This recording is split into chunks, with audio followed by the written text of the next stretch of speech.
Okay, we're live. How's it going, folks? Chuck Holton here. Thank you for watching CBN News. Our live stream tonight is coming to you from Jerusalem, as you can see. And didn't quite, I wanted to get the sunset, but I didn't quite make it for that. It was a beautiful, beautiful sunset tonight, and it's a gorgeous night out. It's really started to cool off in the last couple of days, and so it's very comfortable out here. And man, there's just people out everywhere. You know, the news is telling us, or the intelligence agencies are telling us that there's a good chance that Iran is planning a big attack sometime around September 1st. And that's nice. But at this point, I think the Israelis are just kind of like, bring it. You know, just if you're going to either send it or end it, man. If you're going to do it, do it. But I talked to I did some really neat interviews today. I'm going to show you parts of those here in a minute. And it was interesting to talk to them about that, because they said, you know, we started out scared of this big attack, and we were, you know, worried about it for so long, and now we're just like, meh. You know, people just, they're like, okay. When I go downtown, there are just people out everywhere, shopping, eating in cafes, out on the sidewalk, going for walks, people exercising, and concerts in the park and everything like that. So it just feels completely normal here right now. And I guess the only thing that might not feel normal to some of you is that there are a lot of people carrying guns around, but I'm from West Virginia, so for us, that's normal anyway. And I mean, you know, when I'm in West Virginia, I carry a gun every place, and so does my wife, and so do my kids, and everybody has a gun. It's like having a cell phone. So it doesn't feel strange at all to me to have people with their tools on them. You know, especially if you're out with your family, it seems like a reasonable thing to do to a guy like me. But I understand that there are people from around the world who don't feel that way, who might feel a little weird having people walking around with M4s and stuff. But it's just, that's the reality of this. And so I want to, I just want to caveat what I'm going to say tonight. And say that I'm going to have to use some euphemisms for what is happening, because we've figured out that anytime you use words that denote violence of any kind with YouTube, they like to demonetize your videos. And so last night on my channel over at the Hot Zone here on YouTube, I did a live, and I was referring to them, to the bad people in Gaza as Smurfs instead of, you know, the T word. And, you know, it sounded kind of ridiculous, but actually that video did not get demonetized.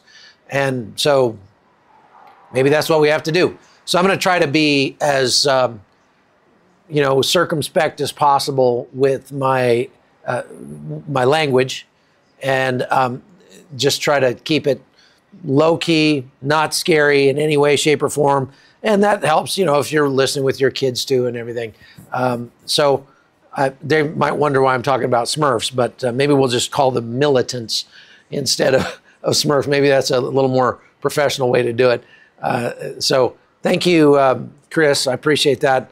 The Canadian pesos coming our way. That's very nice. Yeah, common sense is almost a superpower at this point. And the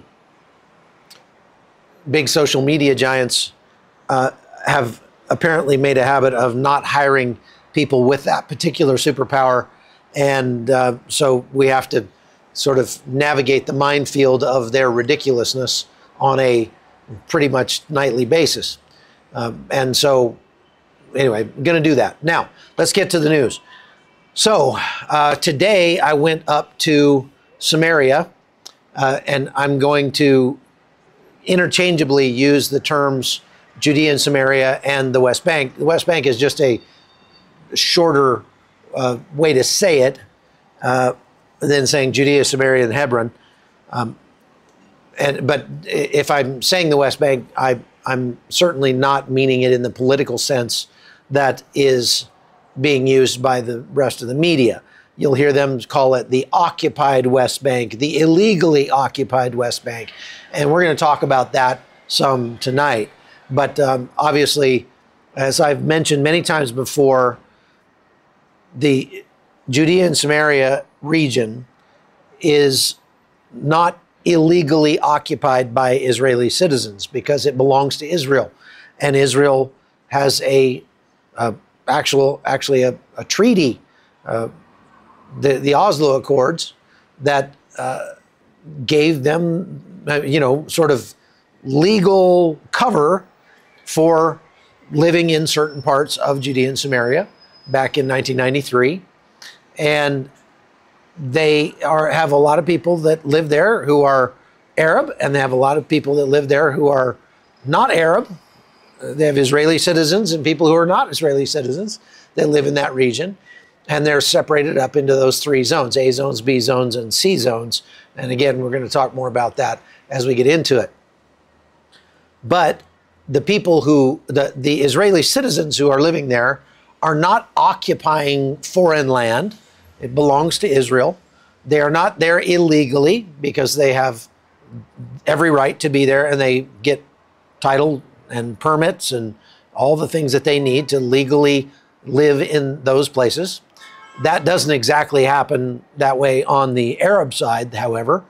And so the Palestinians who live in that region are more often living there illegally in terms of building on land that they don't own and trying to basically just squat on land that they're not allowed under the Oslo Accords to live on. So that happens a lot.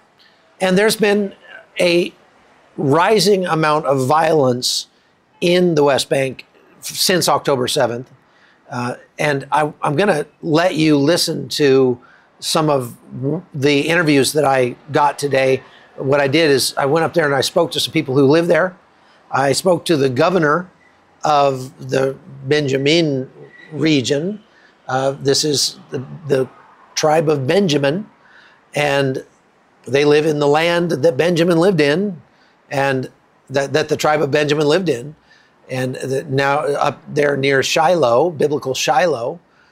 So this is the place where Ruth prayed. This is, has got a long and deep biblical history to it, and a long, deep history of Jews, Hebrews, living in that region as well. So again, this is just another reason why they're not illegally occupying that land.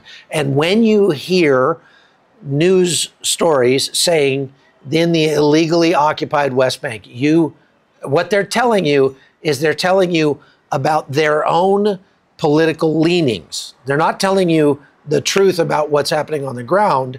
They're sending you a message that says, I, as a journalist, exist on the left of the spectrum.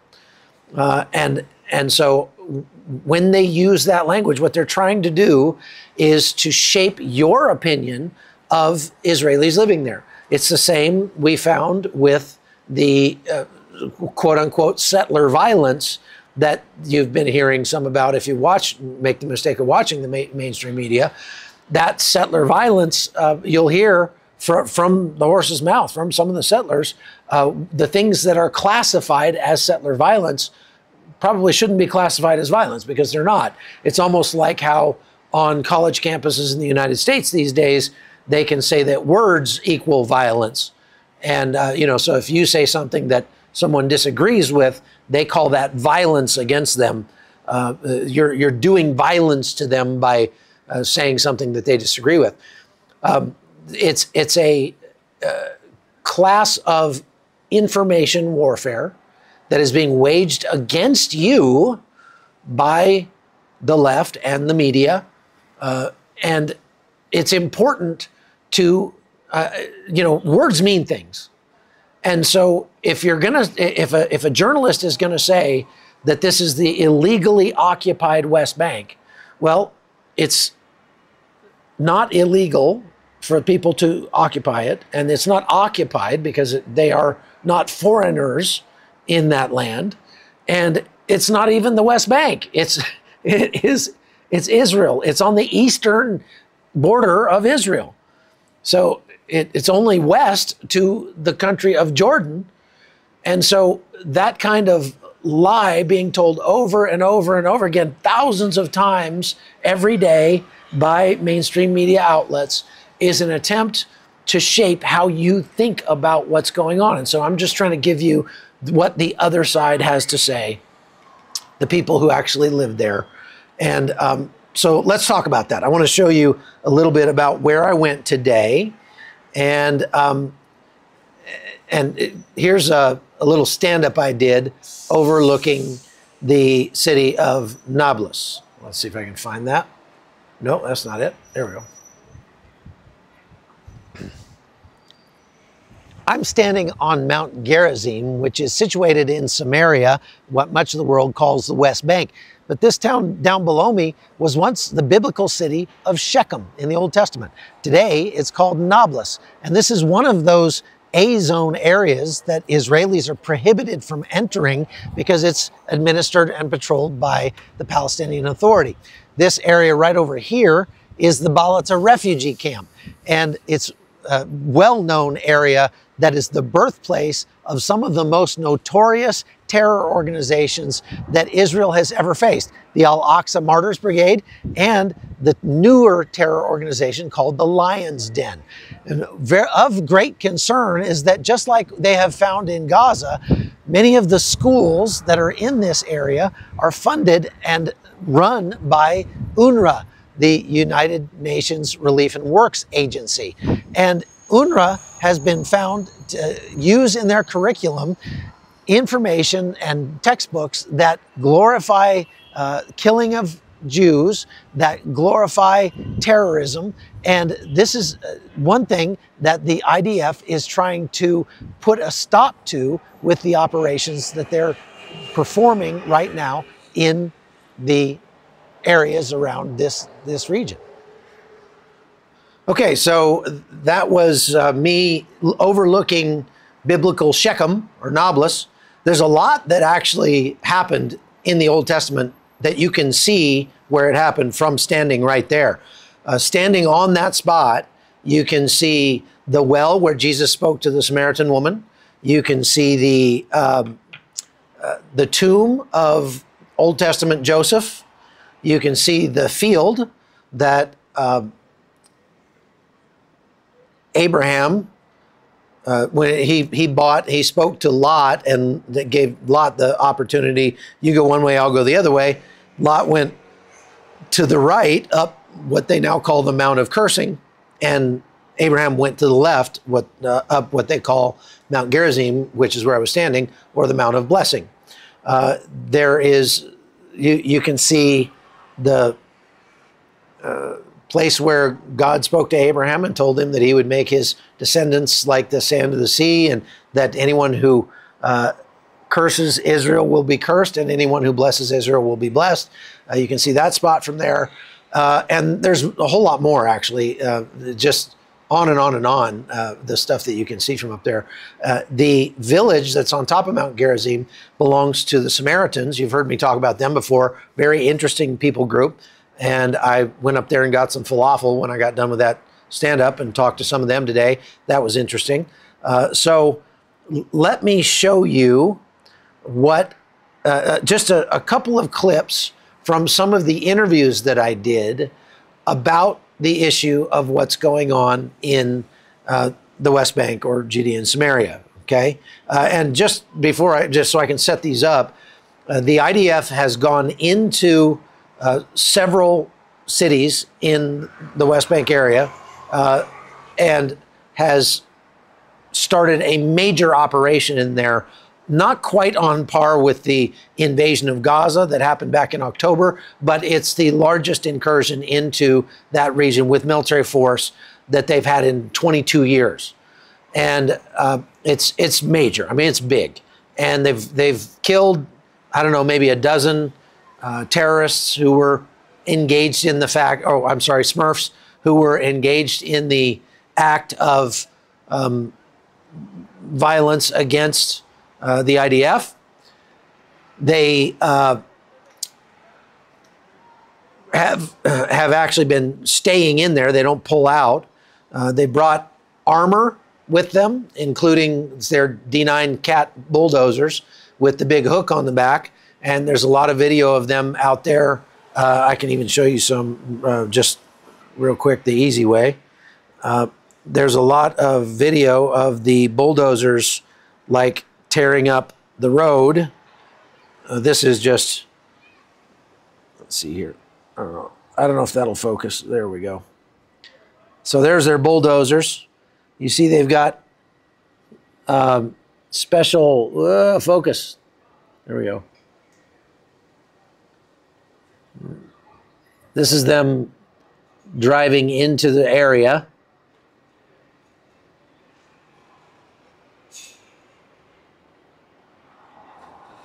And what you see is these bulldozers going in and tearing up the roads with a big hook that they have on the back of the bulldozer, and they just sink it in the ground and then just start just tearing up the road. And it seems kind of cruel for them to do that. And a lot of people have asked, like, why do they do that? That doesn't seem very nice. And well, neither are roadside, I almost said a bad word, roadside water balloons that would explode and try to harm the IDF. And so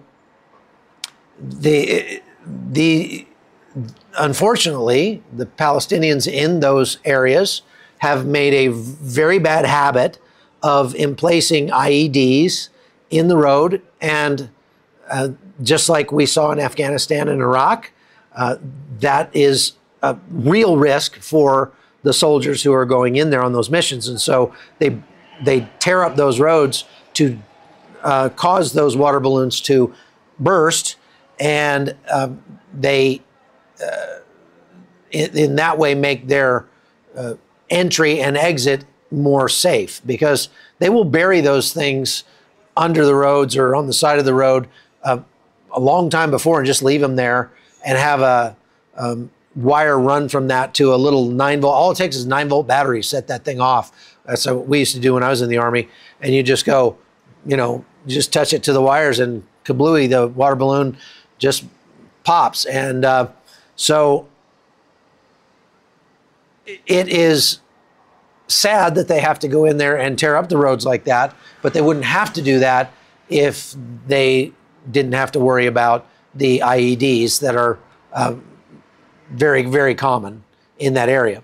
So question, if Israel is attacked from an A zone, would the IDF go in to protect Israel? Well, yes, Peter, that's where they're going. These areas like Jenin, Ramallah, Tulkarm are places that are A zones where Israelis are prohibited from entering, Israeli citizens, and the IDF is going in there to do in there what they have done in Gaza, which is to not just, what they've done up to this point is try to capture bad people, capture the Smurfs that they can get in the A zone, or sometimes they will do a targeted vaporization of these guys with a drone or something, and the guy will just spontaneously combust, and then that's that. But it is now what they're doing is trying to rid that area of, let's call it contraband, things that they don't want them to have, like you know, water balloons and you know, tools, pew pew pew tools, M4s, M16s, things like that.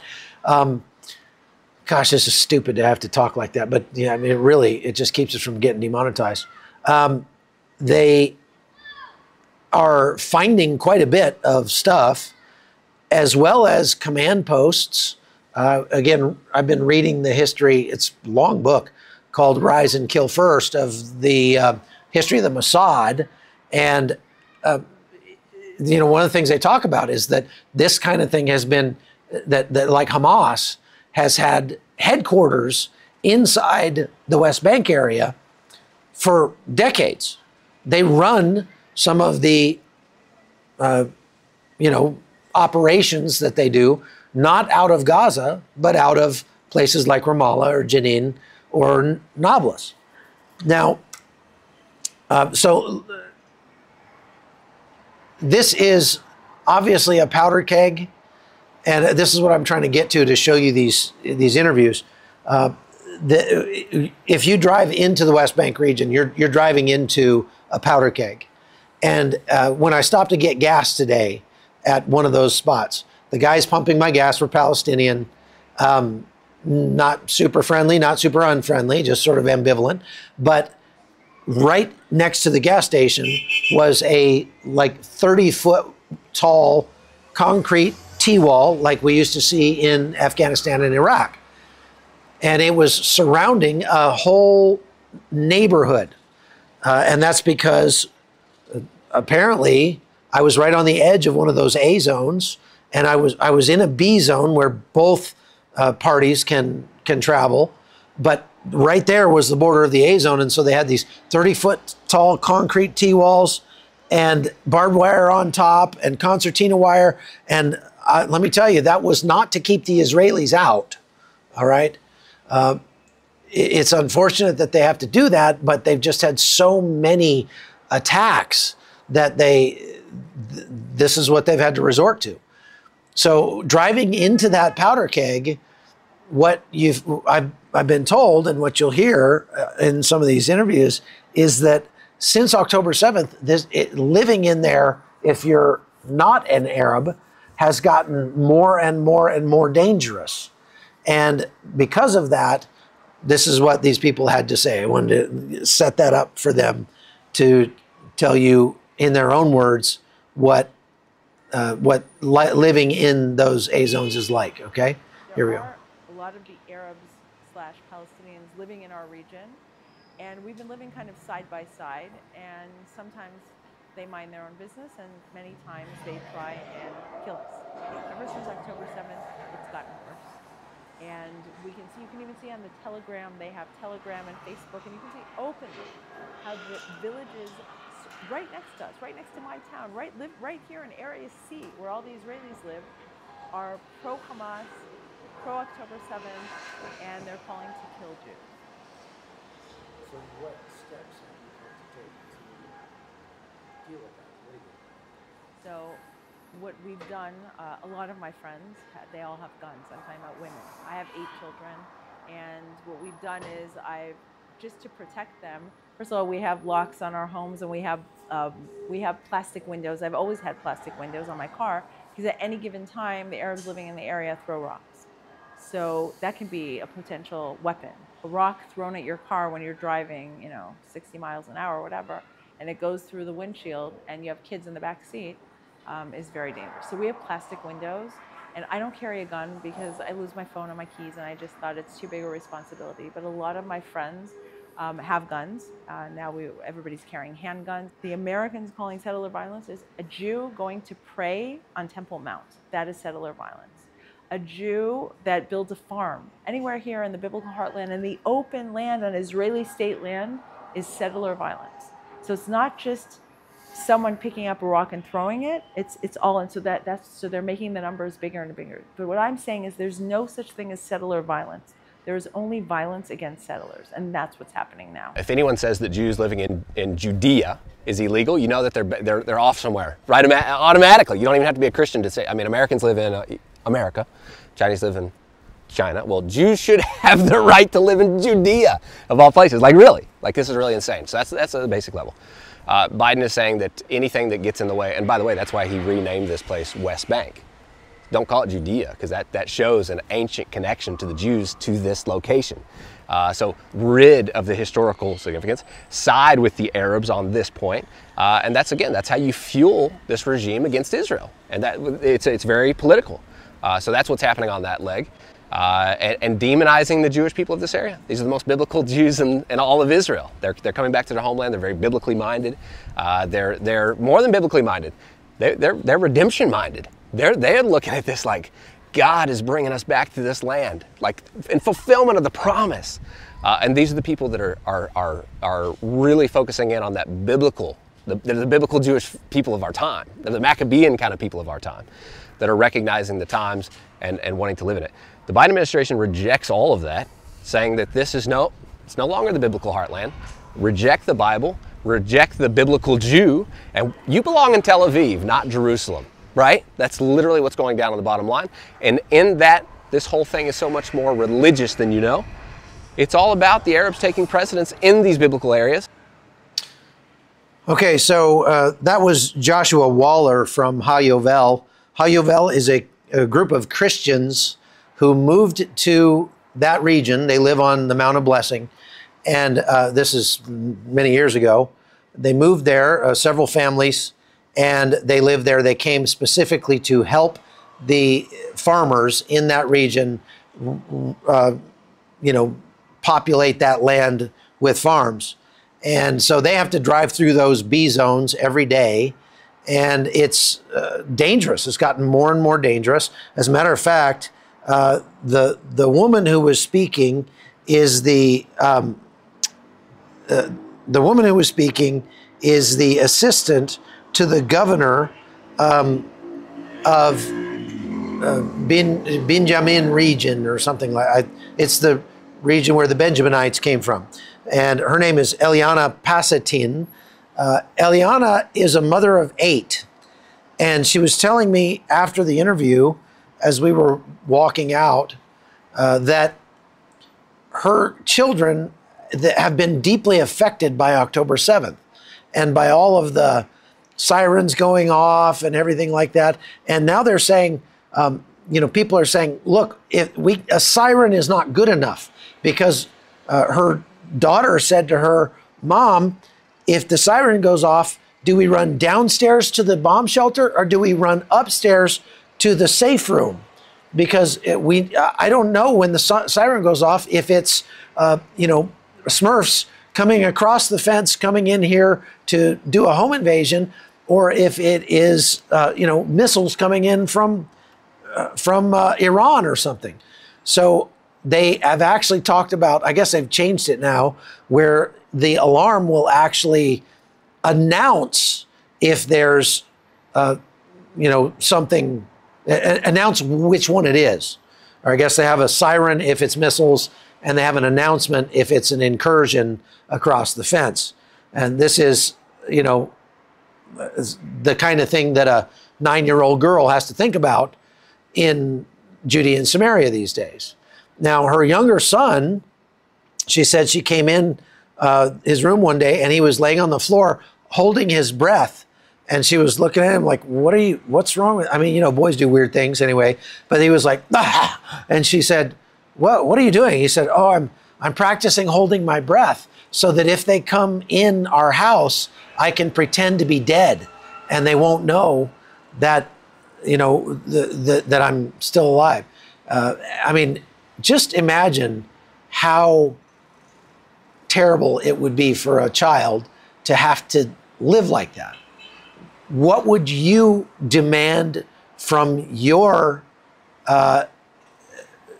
from your government if there was an entity of a Smurf organization that was doing that in your town?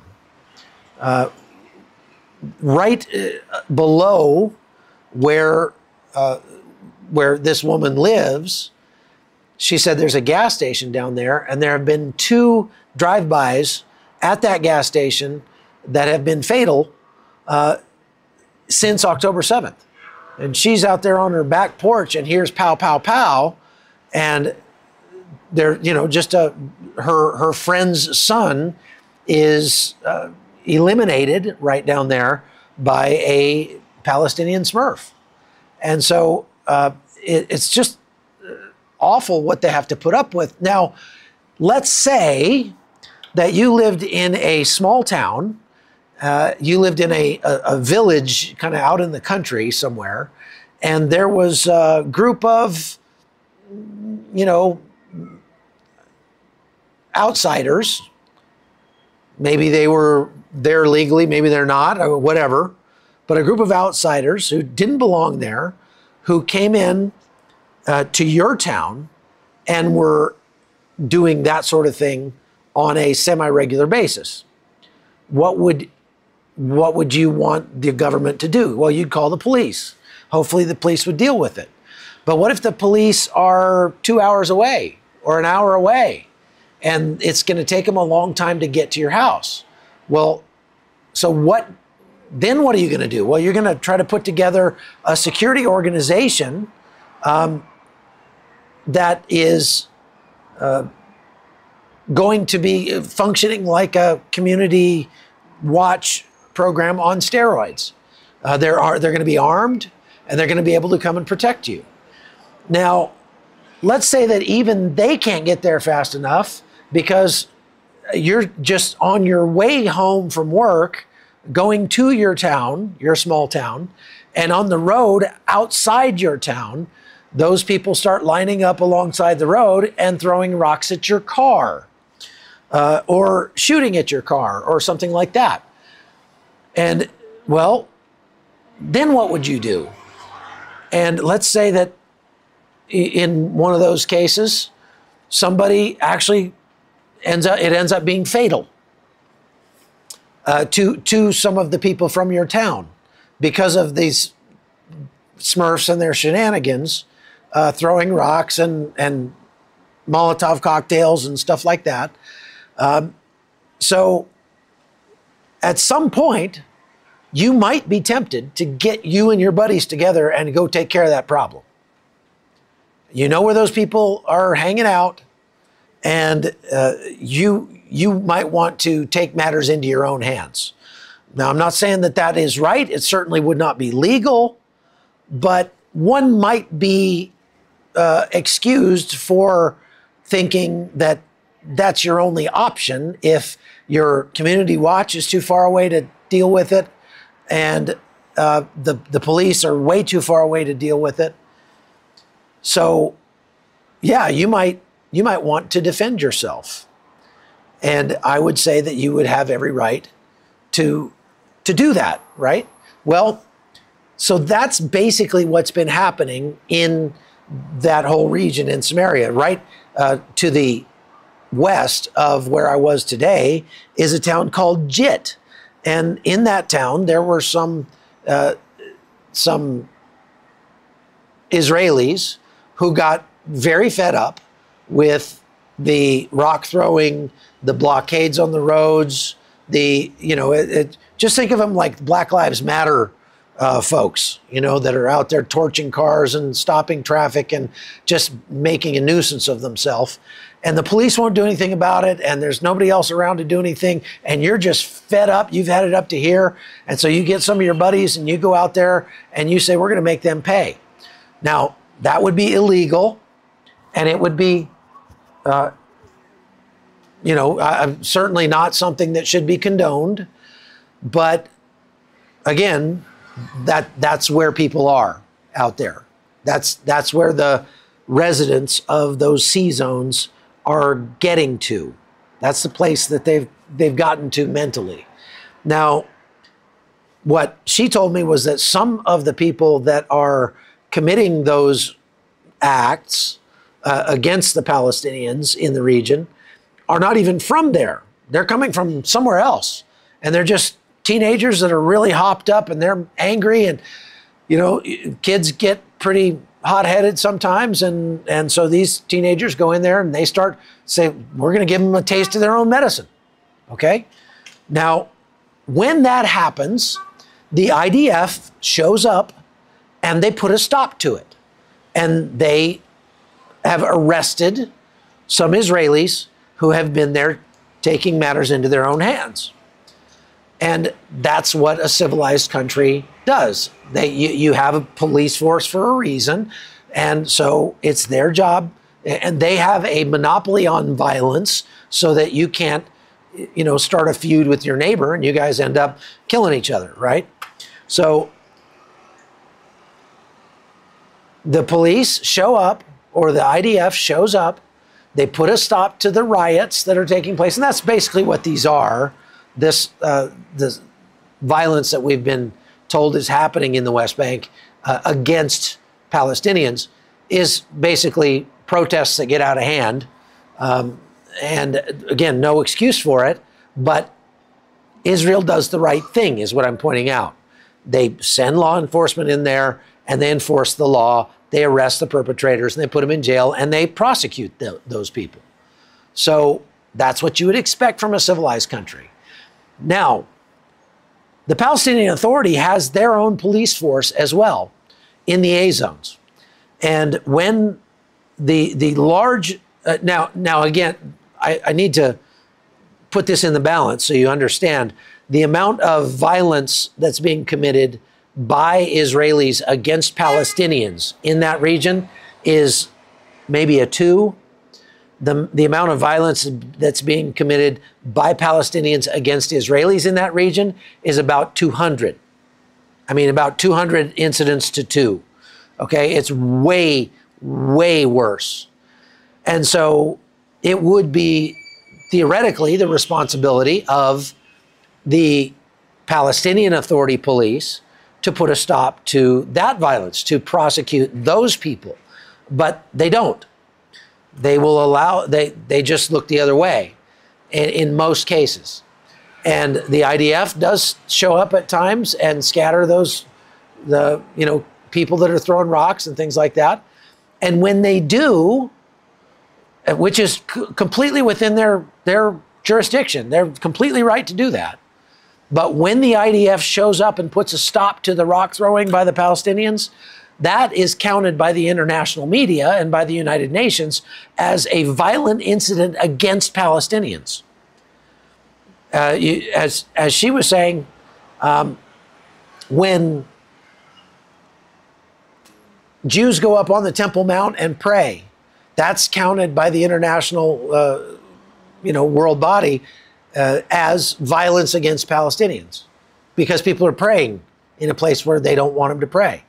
When the other things like that happen, where they in that area somebody ends up defending themselves against rock throwers or blockades or whatever, that's considered violence against Palestinians. So you'll see this reporting in the news. If you read the mainstream media or watch the mainstream media, you will see the reporting that there have been like 695 Palestinians killed in the West Bank, in the illegally occupied West Bank, since October 7th.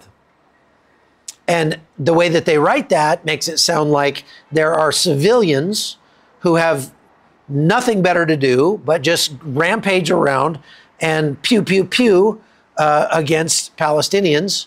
And they are just, committing these random acts of violence against them. That is 100% not the case. The vast majority of those, all but maybe 2 of those cases, are people responding to violent acts against them, or the IDF going in and putting a stop to the violent acts against Israelis. So when the IDF goes in on a mission to capture a leader of Hamas in Jenin or someplace, and they go in and they kick in the door and they grab this guy and they're dragging him out to the car, and there are a bunch of people that gathering around in the street very angry, and they start throwing rocks at the IDF. The IDF considers rock throwing to be use of a lethal weapon, because you can kill somebody with a rock. And so they are authorized to use kinetic force to respond to that. And they will often shoot at the legs of the protesters, whatever. And when that happens, that is considered by the UN as a random act of violence against Palestinians. Because in their view, they believe that the United Nations believes that the IDF has zero right to enter those areas at all, even the B zones and the C zones, which are where the Israelis live.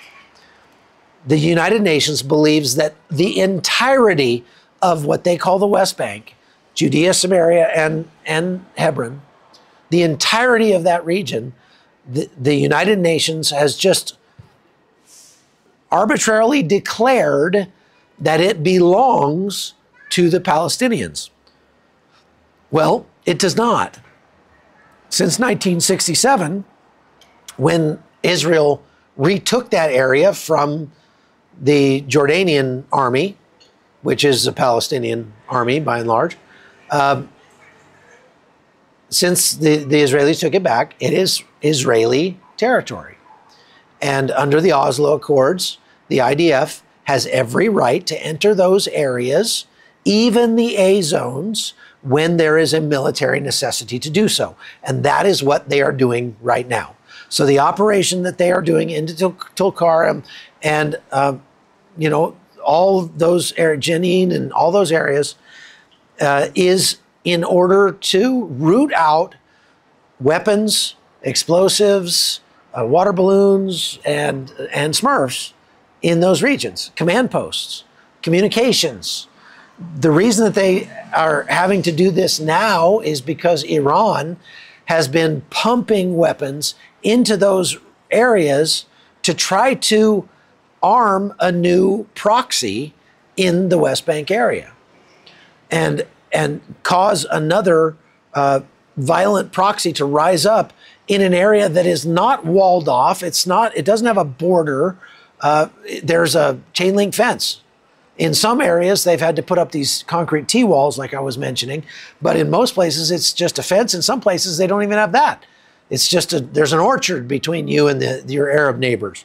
That's what Ha Yovel has to deal with. So the guys at Ha Yovel, they have like 70 people that live in that compound. They have to do drills with their wives and children to get them into their vehicles and get them to safety inside the kibbutz that's nearby,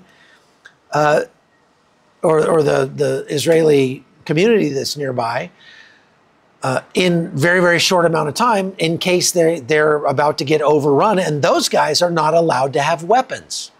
That's exciting because they're not Israelis. So this is what they're dealing with. Now, again, Nablus is just right down the hill from them. And Nablus is a hotbed, as you saw me mention in that stand-up. It's a hotbed of terrorism. And as a matter of fact, I wanted to show you just a very short clip from a documentary that shows a well-known Palestinian singer at a school in Nablus, and he's singing songs that are inciting these children or training these children that they have a right to engage in Smurf-like acts against the Israelis, because they tell these kids that all of Israel is their homeland. You'll see them going with a microphone and asking the children where they are from, and the children will say, like, I'm from Haifa, you know, and look, those kids have never been to Haifa. They're not from Haifa. Their ancestor back in the 1940s, their great-great-grandfather perhaps, lived in Haifa, but they were born in Nablus, and they've lived in Nablus their whole lives, but they're being trained to believe that they have been kicked out of their homeland in Haifa, and they have a right to return to that place. Okay, so I want to show you this so you can see what I'm talking about.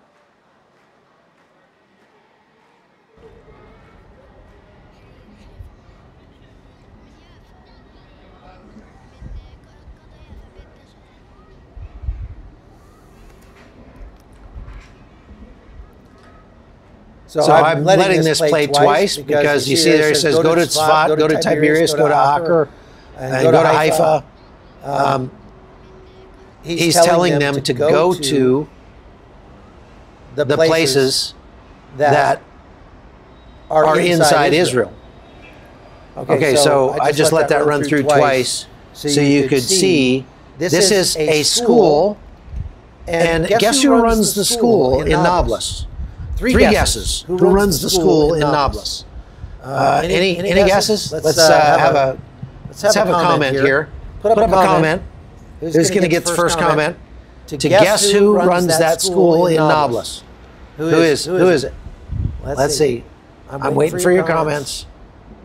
There's a bit of a delay here between you hearing it and...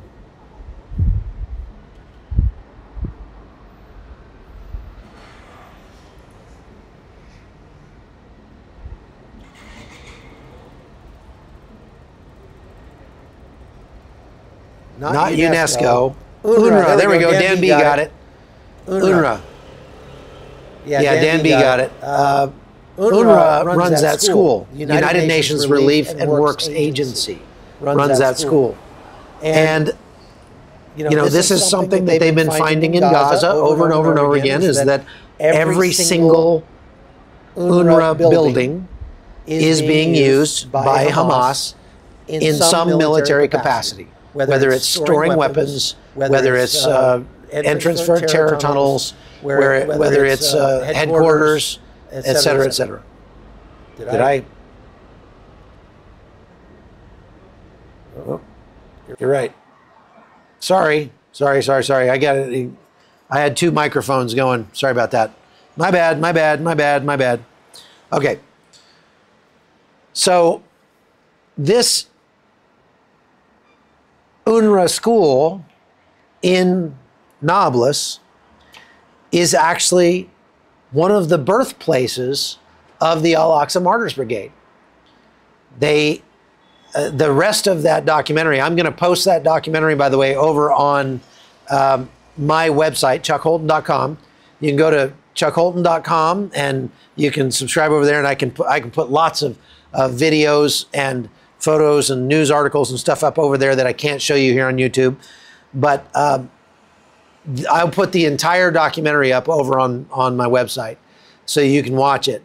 And it is they went in there and they proved that the curriculum being taught in these UNRWA schools is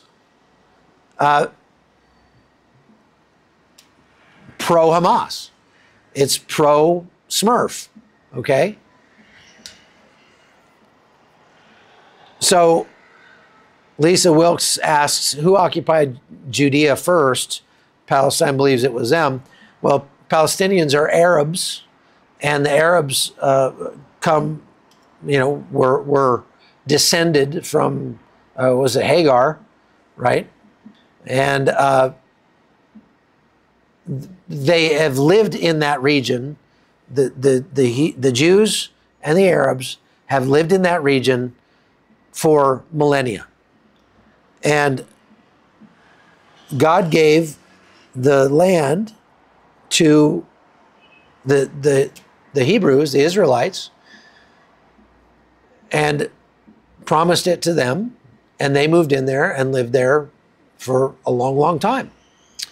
And during that time, the Arabs lived in areas around that, but I don't want to get too far off because I'm talking about UNRWA. So now that you've identified the United Nations Relief and Works Agency, so under the umbrella of the United Nations, they have a whole host of different agencies. They have UNESCO. They have, the UNIFIL, United Nations Interim Force in Lebanon. They have the MINISTA, the organization or agency that was dealing with Haiti. There was a whole bunch of different UN organizations. So UNRWA gets a large portion of its funding from the United States.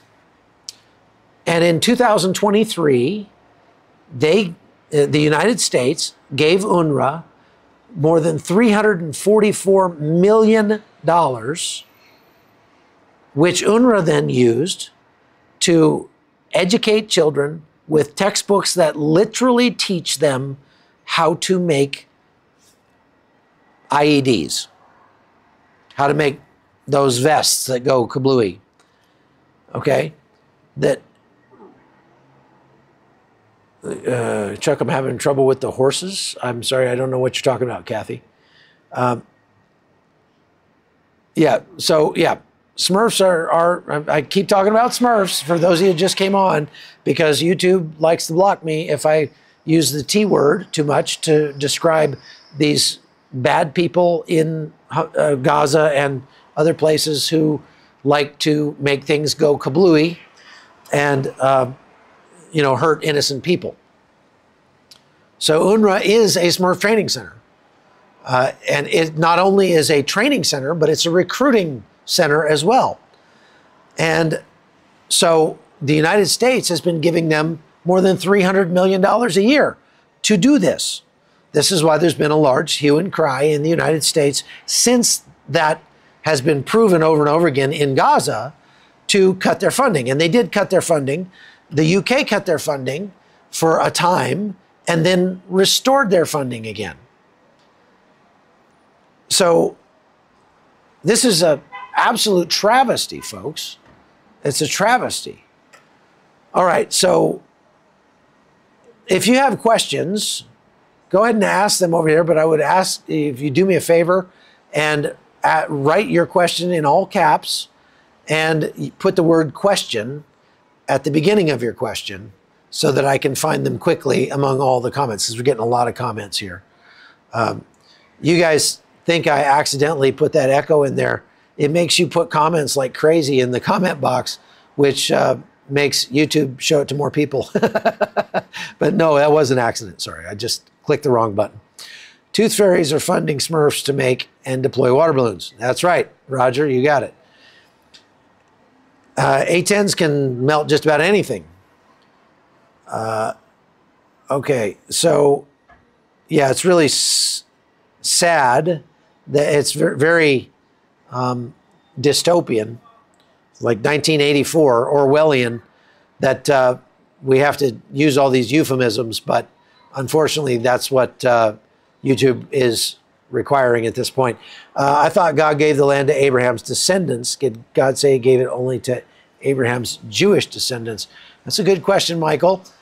But the story of Hagar, if you go back and read that, makes it pretty clear who that land is for. So go back and read that story. What is going to happen to Gaza when Hamas is gone? Boy, that's a very, very good question.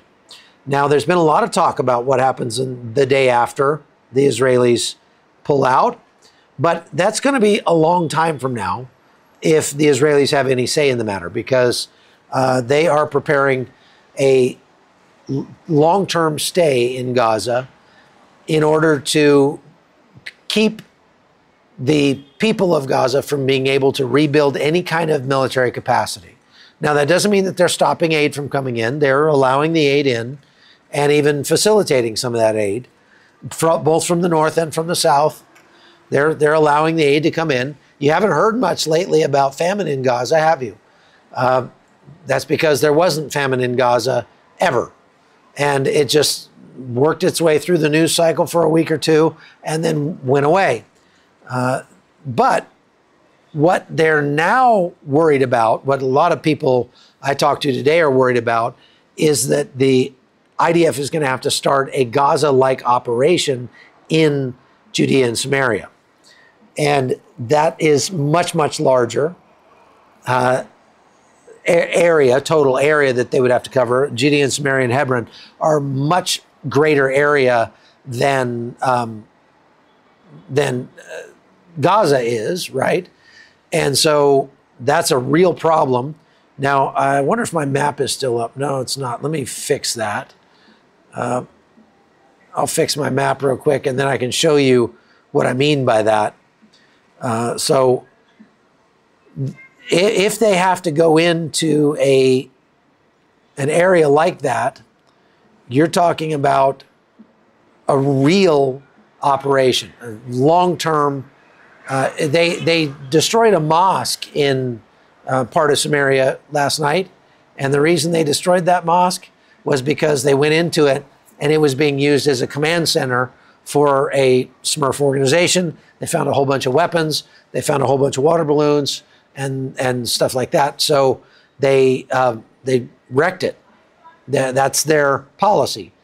It's also their policy that if someone attacks them, that they go to that person's house, whether that person survives or is arrested, they go to that person's house, whether or not their family is living there or whatever, and they destroy that person's house. You don't get to have nice things if you attack the Israelis. And if you shoot at the IDF or something like that, you are not going to have your things any longer. So let me show you on the map here the area that we're talking about, just so you can get a sense for the size difference, okay?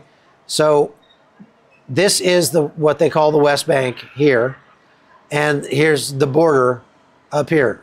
This dotted line denotes the border, goes right around Jerusalem, down around Hebron, and up to the border with Jordan, okay? Gaza is this little strip down here. So they've been in Gaza for nearly a year now, working to dismantle Hamas down there. You can imagine how long it will take them if they have to go and do the same in this area here. And especially since there's no way for them to cordon off this area to stop weapons from coming and going, because this area has a direct border with Jordan. And I've driven along that border, and you can get right up to the border fence. And so they could sneak up there at night and throw weapons over the fence or something like that. And there are IDF patrols along that border. I've been stopped by them before, but they can't be everywhere all the time. So that's not going to be a good thing if they have to expand this operation in the West Bank to stop Iran from being able to start up a new proxy force inside that area. So let's pray that that happens. This lion's den is basically a criminal gang coming out of Nablus, and it's made up of young people that are very violent, very extremist, and this is the kind of thing that the IDF is going to have to go in and address, and do so in the manner of the projection of strength, using righteous violence to put a stop to it. Okay? Why are the bomb shelters separate from the safe rooms? That's a good question, because the bomb shelters, because they never imagined something like October 7th could happen, because they had soldiers down there. They had, armed people down there to protect them. And, they just were kind of naive, I guess, or prideful, and just didn't. They thought, oh, they could never do that. Those Palestinians could never come across and do basically a home invasion on every home in the kibbutz or whatever. And so they built their bomb shelters to protect them from bombs, not to protect them from anything else. And so now they're having to rethink that. And there are a couple of NGOs or humanitarian aid organizations that have started up to help the Israelis retrofit their bomb shelters to function as safe rooms as well, with very, highly upgraded locks and things like that. And that's one of the things that the people who are moving back south now, who can't stay in these hotels over here anymore, are having to go back down there and immediately retrofit the safe rooms, which normally it's a bedroom in their house, but they have to retrofit the safe rooms in their homes, or the bomb shelters in their homes, to be safe rooms as well. And that's, it takes some time, takes some work. Given the complexity of these settlement locations, why can't Gaza and the West Bank be incorporated into the state of Israel and run it as a federal government? That would be great, LU, and all it would take would be for the Palestinians to give up their genocidal ambitions for the rest of Israel. Israel has tried that. Jordan has tried that. And it didn't work for either country. Has tried extending to the Palestinians the ability to, hey, let's be friends. You guys can have self-rule. They've given them all sorts of, like 7 different times. And every time the Palestinians have turned them down because the Palestinians the only thing they will accept is they want it all. They want the entire country and they want the Jews gone. That's the only thing they'll take. And when the Jordanian king gave the Palestinians, he offered them citizenship in Jordan, many of the Palestinians turned him down and started attacking Jordanians, started fomenting terror attacks on the Jordanians until the Jordanian king finally, in what they called Black September, just showed them the door one way or the other, either by helping them buy the farm. Up to 10,000 people were summarily shuffled off this mortal coil by the Jordanian king. And it was more than that. It was more like a civil war, too. And there were actually Palestinians fighting on the Jordanian side, Jordanians fighting on the Palestinian side. So it wasn't as cut and dry as all that. There were even Syrians involved. But suffice it to say that it didn't work out too well when the Jordanian king tried to, incorporate the Palestinians into his nation. Okay, it would have also dramatically changed the political landscape in Jordan to the point where it would have been very bad for the ruling party, and that wasn't going to happen. So let's see. Should Jordan not be held accountable for not keeping the peace in their area? Well, Jordan has been keeping the peace in their area. This question from Slapstick 1973. Jordan has actually done a pretty good job of keeping the peace in their area. At the beginning of the conflict, there were thousands of Palestinians who live in Jordan who went marching to the border with Israel with the intent of crossing illegally into Israel and, fomenting another October 7th on the Israelis. And they were stopped before they got to the border by the Jordanian police and military. The Jordanians have done a great job. They even assisted the Israelis on April 13th when the Iranian government fired all those missiles at Israel. The Jordanians shot down those missiles, put planes in the air and everything. And so they have really done a good job keeping a lid on the 60% of their population who is Palestinian in this conflict. And the Israelis are eternally grateful to them for that. And it's proof that the Arabs and the Israelis can get along. Actually, the whole point of the Abraham Accords was that a lot of these Arab countries have started to realize that they would stand to gain a lot more by allying with Israel than they would by allying with Iran or Turkey or somebody like that. And so they've been willing to do that and to normalize relations with Israel. But the violence is coming out of Iran. It's not coming out of these other Arab countries. Iran is a Persian country, and the Arab countries have actually kind of toned it down a lot in recent years. And so, yes, the Jordanian king has spoken up in support of the Palestinians in Gaza. He should, because his wife is Palestinian, and it might be bad for him, and it might be, bad for him at home if he didn't make some noises supporting the Palestinian people. But when it comes to actions, they've actually been very supportive of Israel during this difficult time. Question, why do the enemies of Israel think they can defeat God's people and take their land? Well, you're going to have to ask them. That's not a question I can answer. All right, so would you say hi to Pat and Fran? Oh, they listen to you all the time. I thought you meant Pat Robertson. I'm like, well, Pat Robertson unfortunately passed away. But Pat and Fran, thank you so much for watching. Fran is 94. Wow. Fran, I wish I had, I hope I can make it to 94 too.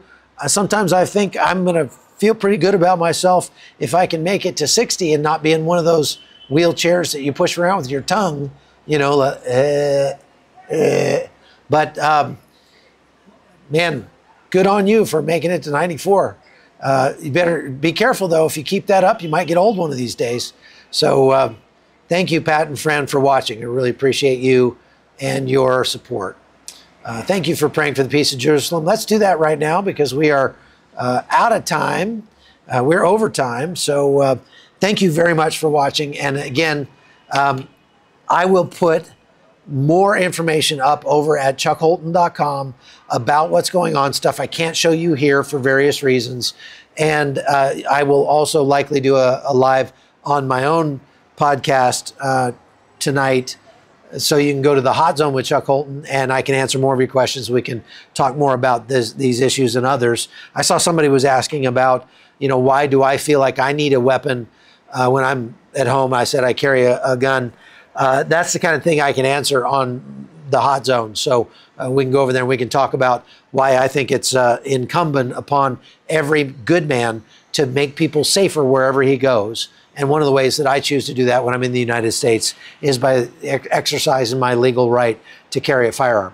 So we'll talk about that over on my podcast later on tonight. So God bless you. Thank you very much for watching. Let's say a prayer. Lord God, we just come to you right now and we beg you for your mercy and your grace to be visited on the people who are hurting here in Israel and the people who are hurting in Gaza and in Judea and Samaria, Lord. We know that you love the Palestinian people, and we just pray that you would make yourself known to them in a supernatural way. You would send them dreams and visions of Jesus, and that they would want to know who that is, and that they would be drawn to him in the same way that you're doing that in other places around the world, like Iran and North Korea and elsewhere. So Lord, I just pray that you would be glorified in what happens over here, even in the midst of what people here call tragedy. We know that you are powerful enough. You're powerful enough to stop it from happening, but you're way more powerful than that. You're even powerful enough to let people have the freedom even to do evil and then turn it into good in your time, in your way. And we've seen you do that over and over again. We thank you for the ways that you've answered our prayers in the last few weeks of confounding the enemies of Israel and causing their missiles to fall back on their own heads and giving them a spirit of division so that they can't make an agreement amongst themselves about when to attack, how to attack, and all those sorts of things. We've also seen you answer our prayers for setting hostages free with this Bedouin man that was set free just a few days ago. And Lord, we just pray that you would bring more people out of Gaza and that you would bring a quick end to this conflict by letting them just rescue all of the hostages and get all of their people out. And then they can start the process of peace, Lord. Father, I pray that you would not allow the outside forces that are trying to get Israel to accept a bad deal just for their own political gain in the United States to prevail. I pray that Israel would accept the deal that you want them to accept, and that deal would not require them to lose this conflict and set themselves up for another October 7th sometime in the future. We pray all these things, Lord, in your powerful, holy name. Amen. All right, folks, thank you very much for watching.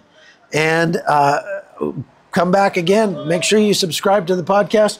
If you want to support CBN and the reporting that you get from us, we have a lot of shows on the air and a lot of people working here doing this job. And so we're funded by our viewers. You can go to cbn.com and you can donate over there. That's the best way to do it. Or you can donate here on YouTube or whatever you like. And so please do that. And make sure you subscribe to the podcast. All right. God bless you. We'll see you again next time. Take care.